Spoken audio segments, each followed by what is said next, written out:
All right, so the one on the right, that's the live one. Okay. So now I'm finna go ahead and hit the auto. Boom. Now we here. Big dog. What's happening, bro? Episode 5, baby.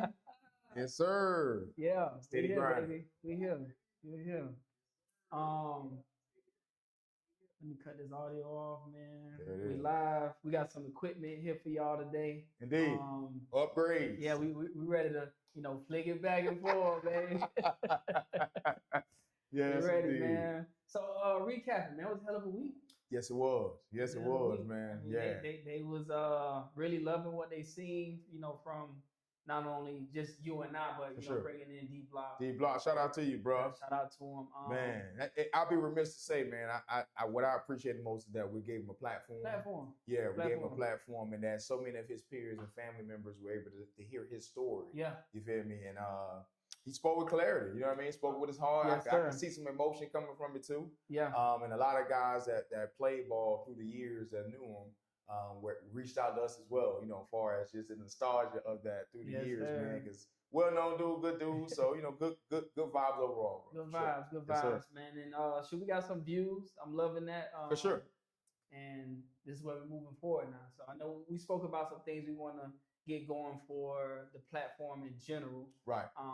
And that's gonna be exciting to see how really coming to fruition, man. Yes, sir. So, yes, sir. Let's get into it, man. Long week ahead of us. For sure.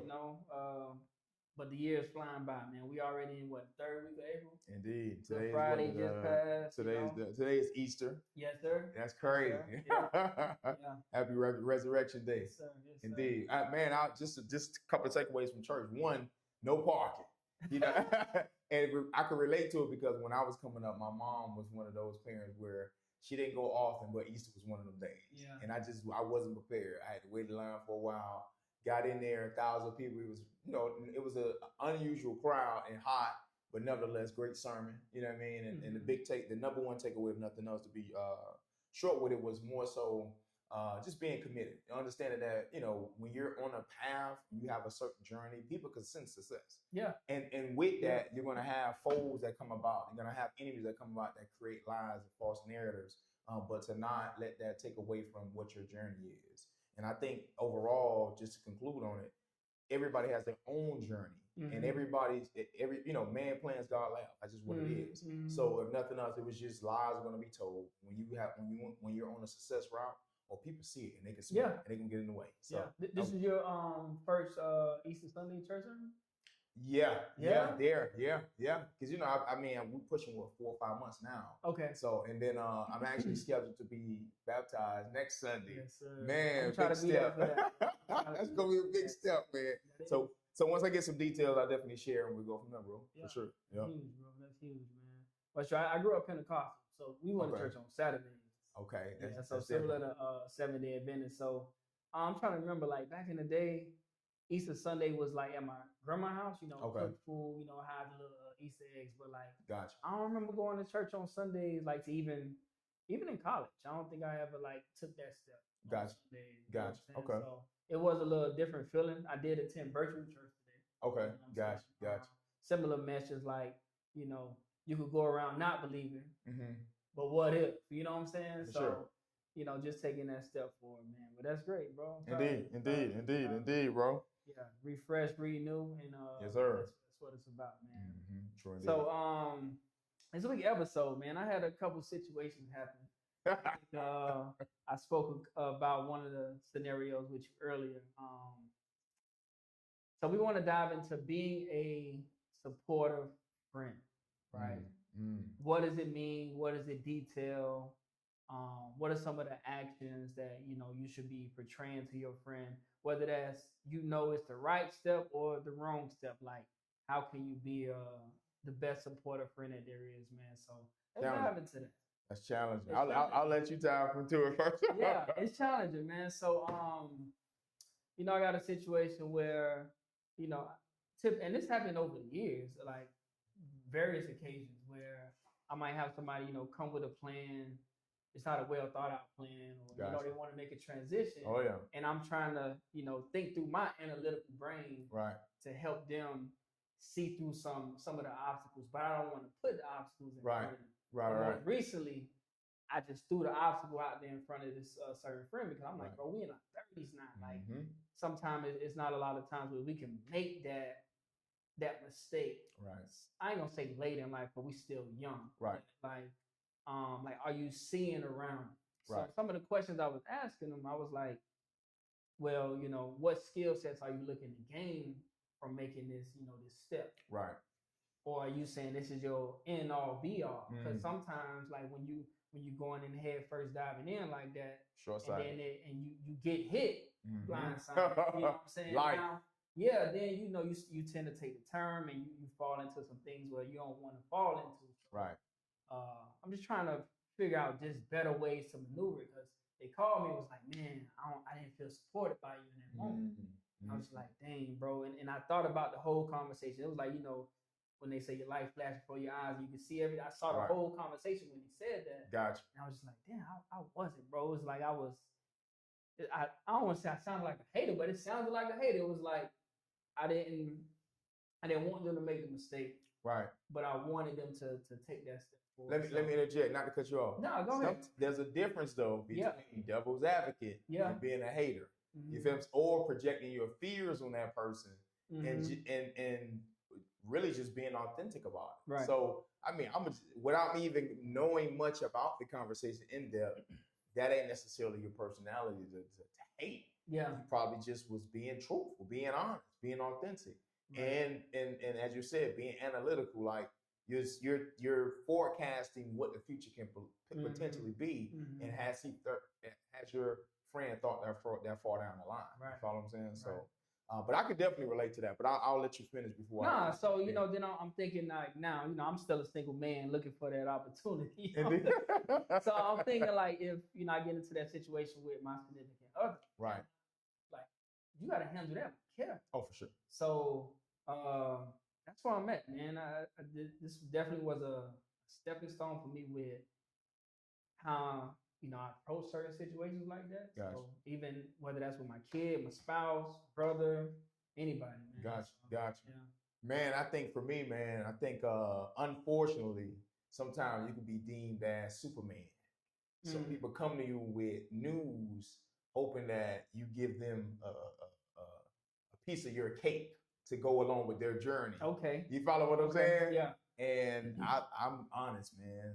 And as you said, being comprehensive and thinking it all the way through, I'm authentic with it, you know, and to believe it or not, you're going to lose some friends by being like that. Yeah. Because they want to hear yes. They want you to be a yes man. Okay. My personality do not mix with being a yes man whatsoever. I want to keep the peace, but if you come to me with a project, let's just say you want to start a business. Considering I've had that experience, I'm gonna give you some of those experiences I've had, far as things that I didn't necessarily do, far as research on the front end. What's your startup cost? How are you going to manage setbacks? Because this is legitimate, whether it's a business or life in general. Let's just say, for example, you want to become a lawyer. Okay, so you got to go to law school. Okay, so how much does that cost? How long are you going to be in law school? What location you going to? Where's your support system? Okay, if you fall into some sort of academic trouble, what's your plan then?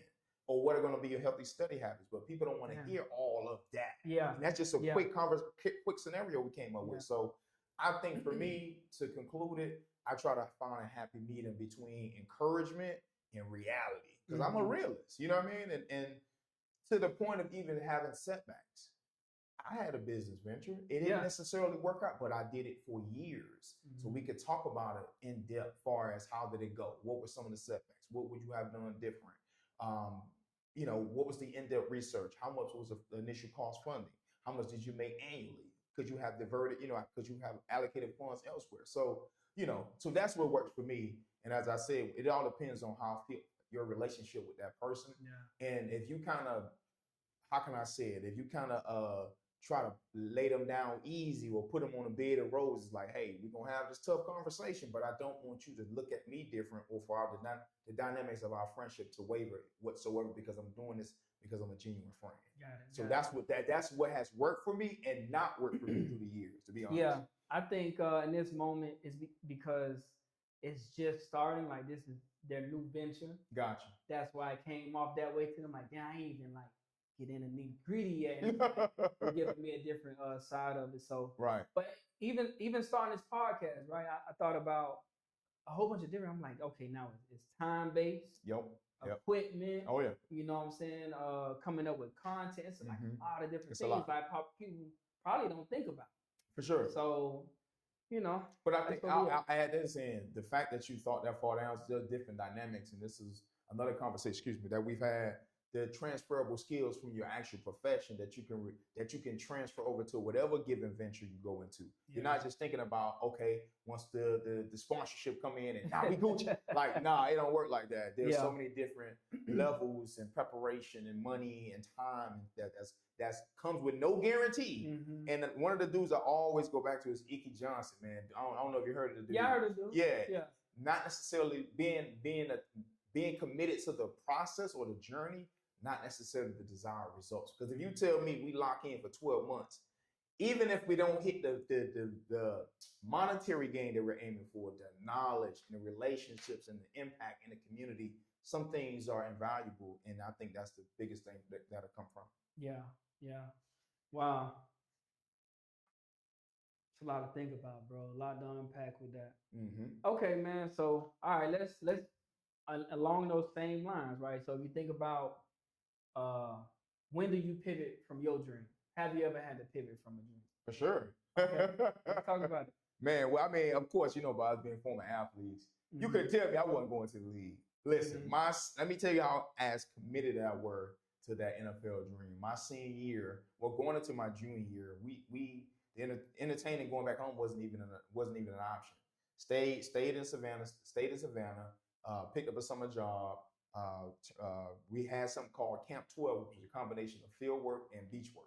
So we would go to the beach, run, whatever, work out, and we'll go to the football field, of course, and then whatever your certain skill set, whatever. But I was committed to the process, man. Like I saw the program growing, the right coaches, more funding coming in, more exposure, a better offense, and then of course my targets that made a difference. When it got tattoos, had goals in my mouth. Oh, I'm ready. This was it. But hindsight, some of the things I didn't do without going too far in depth was just the calisthenics. That was where, as I mentioned to my players that I've coached in the past, and my nephew recently, that when you're a smaller guy, it's about quickness. How can you get in and out of your breaks? Of course, knowing defenses, understanding your strengths and weaknesses, but your explosion, your straight line speed, it's all contingent upon your position. And that's where I focus so much on just catching the ball, running routes, things like that. But for me, I was quick with it. I shifted from, I might have lived in my bag for maybe a year and chased arena ball. I signed with arena team initially. But maybe like 6 months in, I was like, bro, if you don't get real money within the next 12 months, it's time to pivot. Yeah. And once I got closer to that 12-month mark, that's when I started to update my resume, read more. And then, of course, I got my degree in criminal justice. So I was like, okay, so what would be the first start? Started making calls, checking Indeed, Career Builder, calling around because I live in Atlanta at the time. And then I wound up getting the opportunity a couple months down the line with becoming a juvenile correction officer. So I did that for like 9 months, and then I dived into being a parole in Georgia. And then, of course, I turned to on the federal side as well. But it was just a reality. I had to be, as we just said, the prior conversation, being a realist to whomever else, you have to be a realist to yourself. Look in that mirror and say, is this what I'm chasing? What's the percentage of me actually meeting that goal?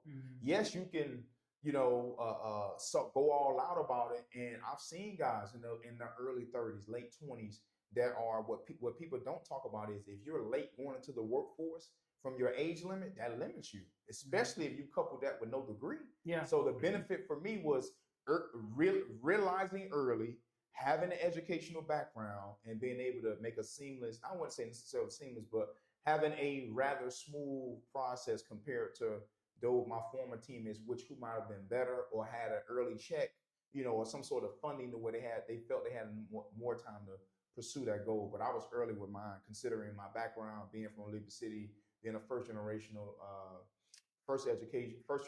high school, college, whatever. I was like, nah, my family's going to need the support. If nothing else, I don't want to go back to just going back to Miami and following hard times. Like, nah, I need to push forward my education. So those are just some of my initial thoughts. Okay. Yeah, I think mine is profession related. Gotcha. You know, when I think about post football, you know, Gotcha. I coached for 1 year at Kentucky. Okay, I do remember that. Yeah, excuse me. You know, seeing I mean, everything is political. It don't matter where you at. So I hate throwing it out there right now, but at that point in time, going from player to coach, gotcha. You know, right away it was a little fine line where I'm now coaching the players who I played with. So, gotcha. You were a GA. Yeah. Okay. So the respect level and all that wasn't, you know, all the way there. Like it was like, oh, you know, I'm still buddy bunny with you, joking, things like that. So gotcha. Pivot. Gotcha. Right? So boom, I get home. That's when I first, I guess, got into music. You know, I'm out here with ASAP Lotto. You know. Okay. You know, just trying to like latch on to something. Gotcha. Right. So in this time, now I'm ready to do music, but I ain't. It's like that's when that imposter syndrome and all that stuff tend to kick in, especially with the rap game at that time. Gotcha. So I ended up going to work with my brother for a little bit. Gotcha. Similar to the stuff that we're doing here now with production. And man, the money was good. Okay. It was real good. Makes a difference. At 22, you know, some checks, $1,200, $1,500 in a week. Oh, you got it. I'm locked in. Yeah. So, but it turned into now long days, right? Okay. Back-breaking days. Pushing, like, you know, the big things that they push the equipment in. Right. Loading the truck, unloading the truck, 14-hour day, you get home. You gotta wake up the next morning, 6 in the morning. Do it all over again. Do it all over again. Now, mind you, it was a lot of gaps in between work, which made it worth it. Gotcha. But at that point in time, I was like, damn, is it for me with the money? Gotcha. I don't know. Gotcha. So that's how I started to think like, man, I need to pivot. So what I did was took my ass back to Kentucky, got back in school. Okay. Computer science. So I'm like, man, I just need to do something with my life because I used to tell my brother, boy, this ain't for me. This ain't for me. I ain't care about the money at that time. I just wanted a real passion back. That's what football was for the longest time. For sure. What, 14 years of football and then going into the workforce is a little different. Yeah. So then, you know, eventually I'm out here, I'm at school trying to find like my little niche, still rapping, still doing photography. Gotcha. Still doing Photoshop and all these things. Exploratory. Very exploratory. And then now it's time to find a job again. Okay. I had to start from scratch, bro. $8 an hour. You were in Kentucky at the time? In Kentucky. Gotcha. I'm 26 now. Okay. Yeah. So now I'm trying to think like, man, I need to make another pivot because I'm working now for a corporation that's kind of like standalone. So I work for myself and I employ like 2 or 3 other people. Gotcha. But if you're looking down the line, corporation-wise, team-based environments was, you know, kind of what I need to be on. So that's why eventually I end up being where I am now. Gotcha. But it's a lot of different moments, man, needing to pivot. So I think professionally, in this day and age right now, if you think about, people don't keep jobs 2-3 years no more. No. It might be like a year and a half, maybe a year. For sure. But getting that skill set real quick and then making the right pivot on right, time. For sure. So for sure. I think like you just got to have that awareness to know what the future holds. Right? So, and it's funny to say that too, because I was on Facebook yesterday and this dude had a whole bunch of watermelon peels or skin, whatever you want to call it, face down on the truck. Okay. Right? I'm just like, watermelon peels face down on the truck. Yeah, like, you know, after you peel a watermelon, you just got the outer layer. Oh, okay. Yeah, the seed. Nah, but it's the green part. Right, the green part. Yeah. So it's all face down the truck. Like the bulk of the watermelons already ate. So gotcha. Like, what the hell he doing? So then he started talking about business. And I'm like, okay. So he said, man, by the end of the week, it's 1,000 worms underneath that. And how much you spend on worms at the bait shop? So now he like, I want you to start thinking about it. And this with anything. Then he showed scrap metal on the truck. He was like, man, I got all this scrap metal. Guess how much scrap metal costs? 50 cents a pound. Right. So now he said, I'm typically have 4,000 to 5,000 pounds of this every day. Jesus. So then now he related it back to the hood aspect. He was like, everybody want this get rich quick. I need to hit the 16 parlay. Oh yeah. I need to you know, scratch off the lotto and hit a quick 10K or something like that. Right. It's like the work is in the work. So it's I like how you put that. The fact that he could see like from the, you got the manufacturer, you got the middleman, and you got the seller. Mm-hmm. You know what I'm saying? So he went the manufacturer route. Right. He figured out his niche. So it's a lot of opportunities. Wow. That's in-depth thinking there, man. Yeah. Wow. And this is on Facebook. Facebook. Wow. Facebook. Wow. And I'll add in too, man. I think that social media has created this. And I made a post the other day saying that it's a false reality that a lot of people are under right now, and delusions that are all-time high. Mm-hmm. In part because people really believe in instant gratification. Mm-hmm. The examples you made, quick parlay. Whether it's I hate to I'm not throwing the ladies under the bus because I do. But BBLs. Let's just talk about it. Like you just go from looking one way to 30 days later, you're different. You follow what I'm saying? Right, and then, I mean, even with men, men get liposuction and whatever, tummy tucks or whatever as well. So I just think combination of technology, medicine, modern medicine, and just innovation has created such this quick. People thinking things can get done now, as opposed to putting in the real work. Right. So I think we're victims of our own success and innovations. To be honest with you, man, like the combination of those things has created just like short wins, and people not willing to put the work in. That's just, even we're looking for a job, and I would. There's some benefits on both sides as far as loan tenure. You get some leeway, some extra added responsibility, trust from senior management. Compared to those that stick around for a short time. Okay. So how many jobs are you going to jump from every 2-3 years? Mm-hmm. Okay. What are the transferable skills that you're developing, mm-hmm. and where are you taking it? How does it benefit you to the next job? Mm-hmm. Or are you just a career opportunist, which you got to find a happy medium, depending on the field that you jump into. So those are just some of my thoughts on that. Yeah. Now, that's something I tell my little brother all the time, and I actually gave him a competency book. Okay. So that's like communicate effectively, conflict management, interpersonal savvy, which, those questions that they ask you in interviews, right? Oh, for sure. But a lot of people don't understand the ins and outs about how to develop within those skill sets. Right? Gotcha. So I tried to get him a job at, where I work at. Gotcha. And he was like, well, that's the interviews you have all the time. Like, hell yeah. Every promotion I had has been that type of interview. Right. It's not just based on, you've been here for 10 years. Right. Here's a promotion. No, it don't work like that. Right. Tell your story. Indeed. Right. And that's one thing I always think one of my mentors at the job now, she used to always tell me, like, EJ, you so freaking humble. Bro, tell your story. Bro. Like, because at the end of the day, if you go into the interview humble and you walk around life humble, who tell your story? Right, exactly. Who's telling your story? Yeah. I like that. I like that. That's good advice. Man. That's good. Yeah. But see, I'll add in, I believe I have a humble spirit. But I think within my profession, when you're in that middle tenure, because I'm an owner about, let's just say 6 to 8 years. So I've had some experiences. I've accumulated quite a bit. But I think that those that's been around for a while, they recognize, and randomly, I'll just make a quick example. I'm at the barbershop yesterday, and I don't even know what the guy did for a living, but I could tell that he was in a managerial role. And 15 minutes of me sitting, waiting to get a haircut, and we just started talking about work in general. He was just like, I can already tell what you're already dealing with at the job. There's a generational gap. They're threatened. You're a smart dude. You're on top of, you kind of familiar with technology and the wave. You're going to catch that wave. That if somebody is on the back end of their career, you're a problem, because you're going to benefit from that, that ability to know where things are, that know where the current is going. So. Yeah. For me, I definitely don't try to be disrespectful. I'm always professional. Of course, conflict resolution matters. Interpersonal skills matter. Even if you don't meet it, greet your coworkers. You follow what I'm saying? Make that a point.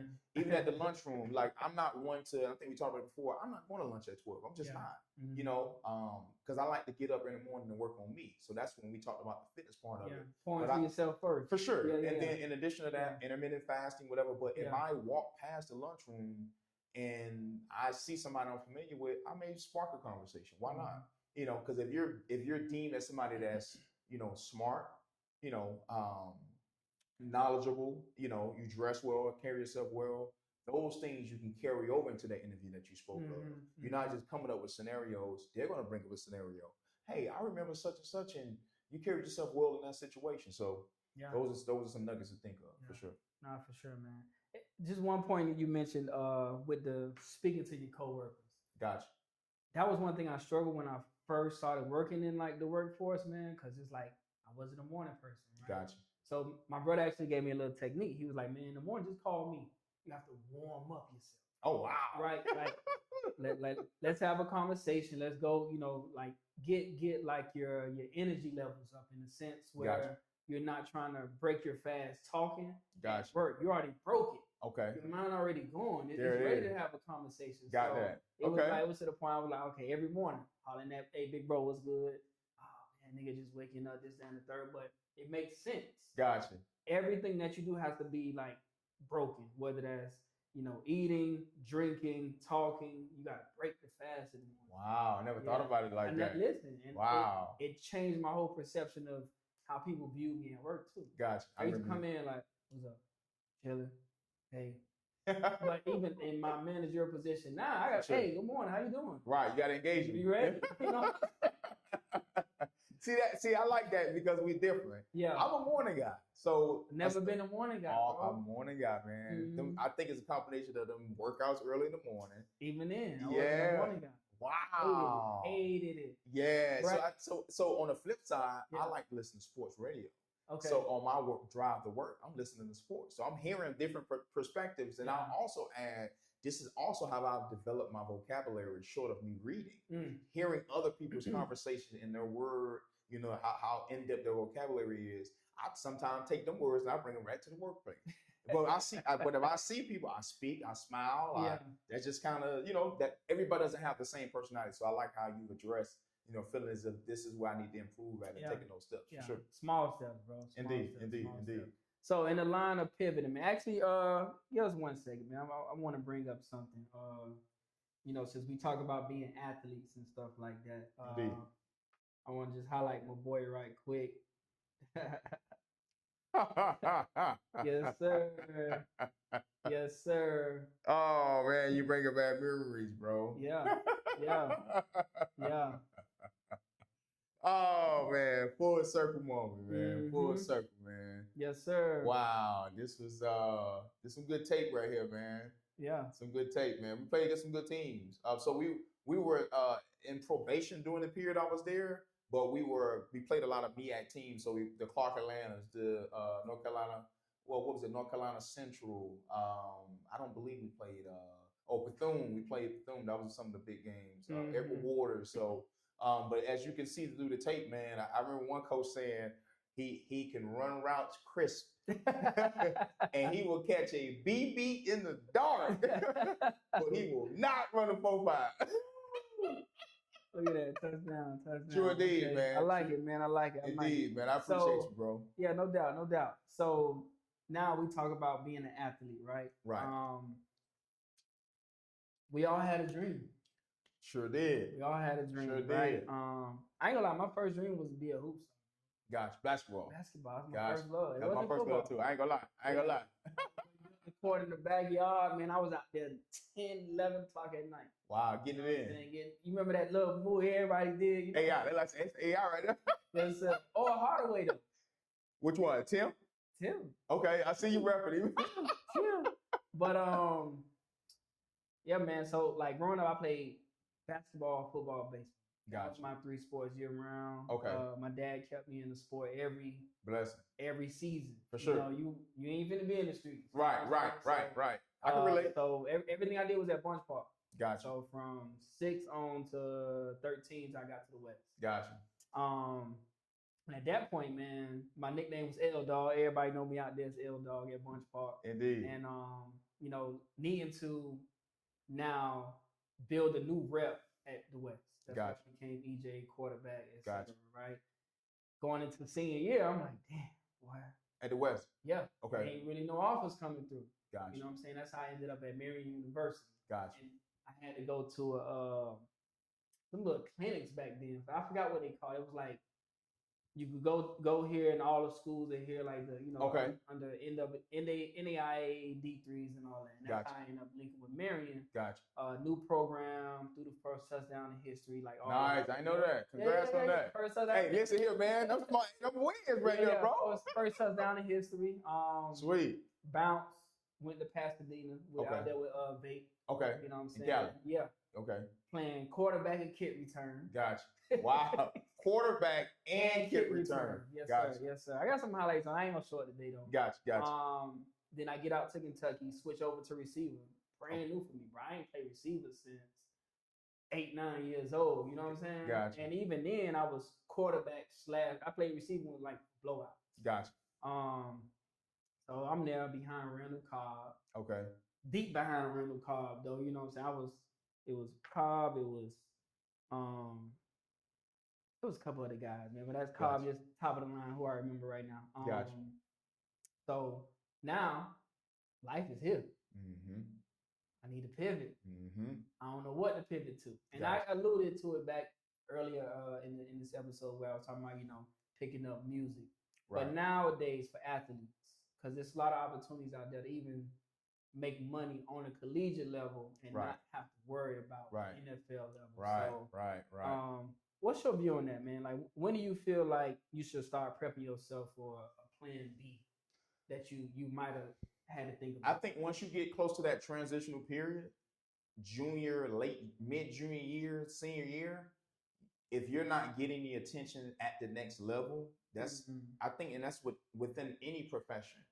But highlighting just at being a collegiate athlete, your junior year, mid-junior year, going into your senior year, if you know in your heart, this may not be for you, start preparing for plan B, because the worst thing that can happen is being forced to pivot to plan B and you have no plan. As opposed to already prepping for plan B, then when things don't necessarily go right, you're already prepared to take that initial step. And then the best case scenario is not needing plan B, and then you ultimately get the opportunity, which as a collegiate athlete, going to the NFL, NBA, etc. So I just think in any situation, preparation is everything. Small things, quick example. I know, comparing it to myself, knowing I was going, more than likely I was going to finish. Speaking to resistance at the time, I didn't realize I was getting that criminal justice degree till I was like 10 credits short, and it hit me like, bro, you about to graduate. Yeah. And my right hand man was Axe. Axe Tail. So that's the first person I called. Then of course, my teammates. I ain't gonna mention names or whatever. But just the excitement that I knew of that realization. But to be quite honest, I started doing research, whether it was corrections, whether it was probation, whether it was PD, whatever it may be, saying, hey, if I don't get the opportunity to go to the NFL, which I kind of felt because we were in an actual conference, I didn't garner the attention I could have if I had consistent numbers throughout the years, because coaches knew about me. Just off the top of my head, after we finished, I went, and just to pivot right quick, I played in the first ever HBCU All-Star game. Okay. That was in Montgomery, Alabama. Nice. So I can't remember the coach for the FAMU team, but Reggie Barlow, who's in the US, what is he coaching, the UFL now, I believe? Reggie. He used to play receiver for the Jaguars, Reggie Barlow, and number 82, black guy. He used to coach for Alabama State. And the reason I knew him, because we played them during the season, and I did my thing. Okay. So those are some of the things that, as we got closer to the end of the season, I was like, I need to prep. What's going to be next? So outside of just a general research and knowing I was going to get the degree, now it's about applying those skills of being able to read, being able to write. And okay, so now let's work on your preparation. Let's drive early to the site. Let's make sure you dress well. Let's make sure you hand-eye coordination. Let's make sure your words are clear and concise. And just put your best foot forward. So those are just some of the small steps that I took and researched, as far as within my journey, that pivoting process. Got it. Yeah, for me, like I said, I done pivoted so many times, but I think the real pivot for me was actually when I was already in the profession. Okay. Right? Like realizing I need to start taking this a little bit more serious. You know what I'm saying? Like I had already had promotions within the job. Gotcha. But I started to let social media start to kind of influence of what my progress was. You see what I mean? So I'm like, I think I was only like year 3. I was on year 3 at my current job, and I'm just like, yeah, I'm out. Right. So now you can see my focus level drop. Gotcha. Attendance was dropping. Cursing out managers, bro. Like, and not like, with, FU and all that, but like standing up differently. Gotcha. Like, I need to see all y'all in the office. I did that before, and I'm like, bro, what was that? You said that to the manager. I need to see all y'all in the office. Yeah, bro. Oh, bro. Yeah. Yes, sir. This was in Kentucky, bro. Gotcha. And I was just like, I guess I was in the mode of, I ain't finna be here long anyway. Gotcha. Right. Oh, man. So, at that point, so after that, I was like, you know what, I'm gonna just move back home, get out the space that I already created that was negative. Gotcha. Because now, I don't know what repercussions. It's not a retaliated space that we in, but gotcha. I'm like, I need a new space. I moved back home 2017. Gotcha. And good things started happening. I created my first album came out, Apple Music. Okay. You know what I'm saying? Shout out to my little still. Yes, sir. I think I got it on here, man. You gotta play that. You gotta play something on there. My first album it had not came out, but so then I'm just like, yeah, I'm not in it. Every day I'm going home writing music, and the skill set of being able to communicate effectively, which is the number one thing that you need to have, whether that's business, music, it don't matter. Right. It's all started to dwindle. So like the communication of how I was using certain words is just dwindling. So then eventually I'm like, man, I need to make more money. Okay. To fuel my dream. Gotcha. And a lot of people don't view it that way. Right. They do take steps and like, okay, I'm a quit and go full blown at this passion that I have, and then sometime end right back at the workplace, right? Right. So now I'm viewing it where get you some savings, buy all the equipment you need, continue to explore and make, different type of money, but also fuel your passion in a different way. For sure. So boom, 2020 came around, second album pop off. Okay. Now performing, pandemic hits. Okay. Right. So now at this stage, I'm like, okay, time moving forward. I'm looking at it from an age, viewpoint. Like, game is a little bit younger now. I'm a little bit older, so like just needing to pivot and see life from a different standpoint. I can still do music. It might just be in a different light. But now I done built myself up in a way, position-wise, where I'm building some equity, not only within where I work at, but financially. Gotcha. Indeed, that matters. Yeah, it's 100% that matters. So, I needed certain people in my space to actually give me that information. Gotcha. Right. Well, there's my older brother PT, my homeboy you met. Okay. Hooters, and then there's another dude named Alex Bailey.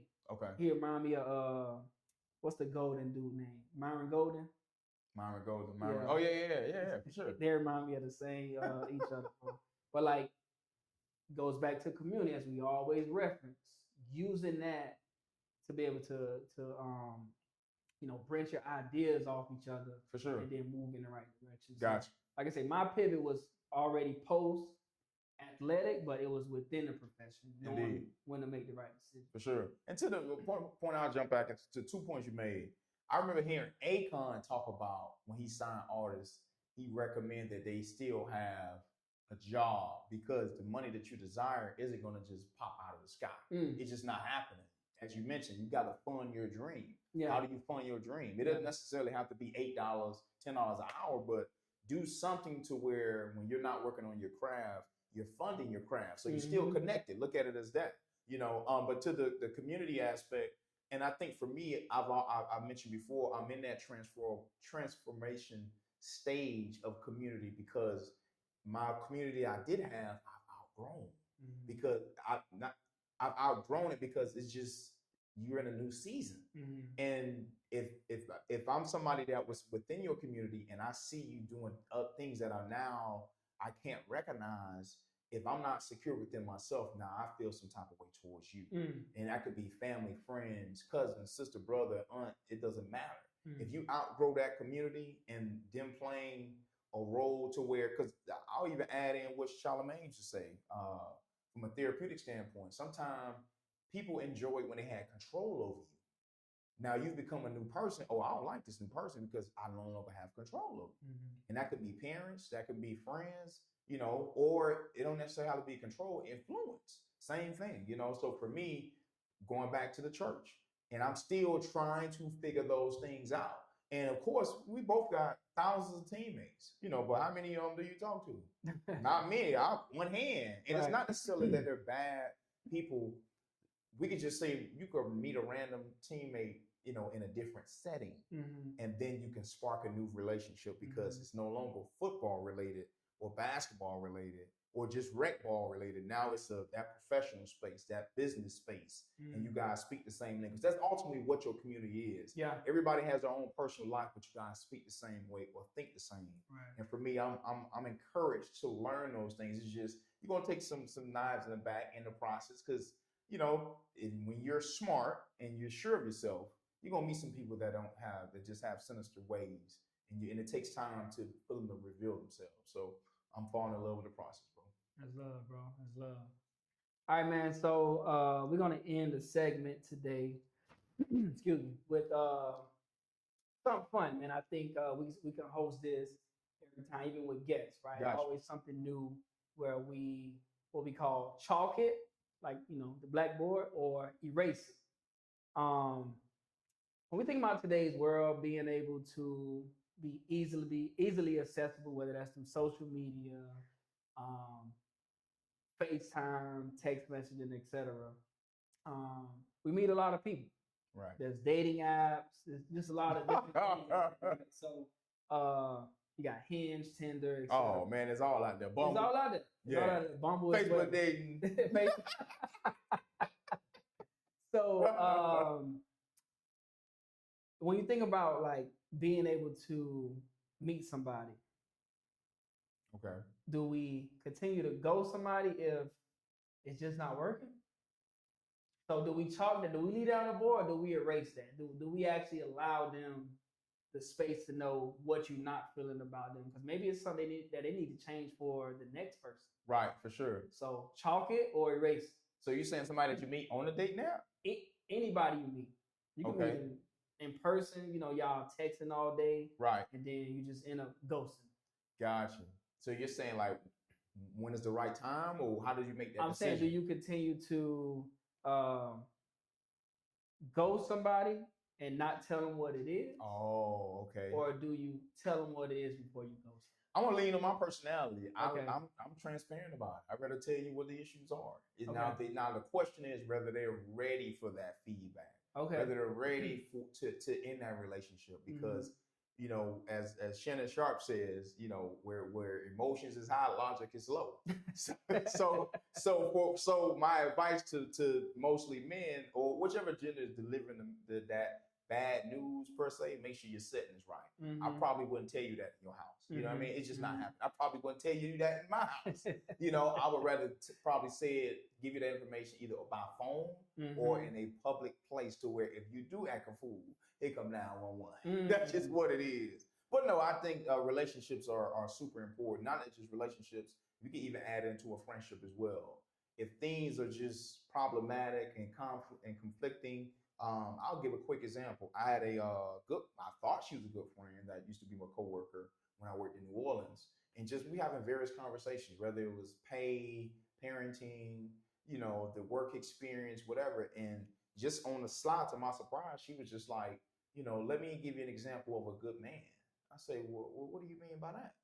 And she basically was saying, I'm not a good man or a real man. And I was just like, wow, this isn't necessarily on me. This is her lack of awareness on her word choice. And because she didn't clear it up, I was just like, this is it. So in that scenario, I'm done. I ghosted. Hit me on the quick chat maybe a month later, you big man. Delete. It's no reason to talk to you. Now, if there's somebody I'm much more emotionally vested, then I'll give them the courtesy to explain things in depth, and I feel as if it's time to move forward. But I think, to conclude my point, this has been a learning experience for me, because sometimes you can hang on to people a little too long, whether it's a friendship or relationship, and then it sours. And I know for me, I would say in general, the longer you hang on to something that's toxic, now it turns into vulnerability. Yeah. And that's where it becomes detrimental to your growth. Yeah. And this is in various experiences for me. So it's everybody has their own journey, but maturity and awareness needs to be at an all-time high in order to navigate that process. Yeah. So what I'm hearing is you ghost them depending on the duration. Right. Or the emotional investment. Emotional investment. So, right. So you're in the middle. You're in between keep it, chalk it. So leave it on the board versus erasing it. I would go with chalk it first. Chalk it first. Yeah. Okay. Yeah, I was long-winded with my Okay. I'm chalking it. Yeah. You're chalking it. You're chalking it. Yeah. Man. It's tough. And I've been in some situations, right? Okay. I think a couple years ago, dealing with somebody like in this like pandemic era where we just texting. Gotcha. And then we finally met in person. Oh yeah. Right. Slim, like skinny slim. Not slim good. Nah, not slim good. Slim skinny. without. Slim without. Ooh, that's tough. Yeah, but at this point, we've been texting for like a little minute. Couple weeks. Yeah, right. So like we done built some rapport. Right. And I'm just like, damn, like how do you tell somebody they got all the attributes that you want in them, right? But the figure doesn't match. That's tough. Tough. So it's like, so how did you handle that? I ghosted. I had to, because you can't tell somebody like a trait like that about themselves, right? Now if it was like hygiene or something like that, I'm gonna erase the ghost and I'm gonna tell you like, hey, I wasn't a fan of your hygiene. Right. But if it's something of that nature where it's just what I see, because men like we visual. Like, it's no secret. Yeah, for sure. So yeah, I'm in between, bro. I'm in between. You ghost her, and she never tried to follow up or calls, text, nothing. I can't remember, but I think she did send a text one time. You never responded, and it just faded. Yeah, it just faded. Wow. Yeah, she got a man now though. Oh, so she good. Yeah, she's good. Yeah. Teach his own. And let me say this. Yeah, go ahead. Nothing against the slim ladies. Let's nothing against the slim ladies. I just think every man has their preference. Yeah. Just like as a woman, she chooses whether it's dark skin, light skin, muscular, education. With full beard. Right. They have their picks as well. Right. I remember, shout out to going back to D Block. He had a homeboy Dollar. Famous line. Yeah. Wood, they got their picks. Yeah. They know who they like and who they don't. Yeah. That's solid. So, hey man. Yeah. But I think this a fun segment, man. We're gonna try to continue this every week. Y'all can actually give us chalk it or erase it scenarios, and we can go through them too. I think this would be good engagement because it's good to have different perspectives, right? So that's the show today, man. I think we spoke through some good topics. When to pivot. Sure. You getting baptized? Yes, sir. Yes, sir. Soon, so Sunday. A lot of opportunities out there, man. So it's good to have another Sunday doing this. Just being able to speak, get out, and build this community that we're building right now. So I appreciate y'all for everybody that tuned in and will tune in. Mm-hmm. And I'm looking forward to more episodes, man. Episode 5 in the books. Episode 5, baby. Yes, sir. All right. Right. Yes, sir. That was solid.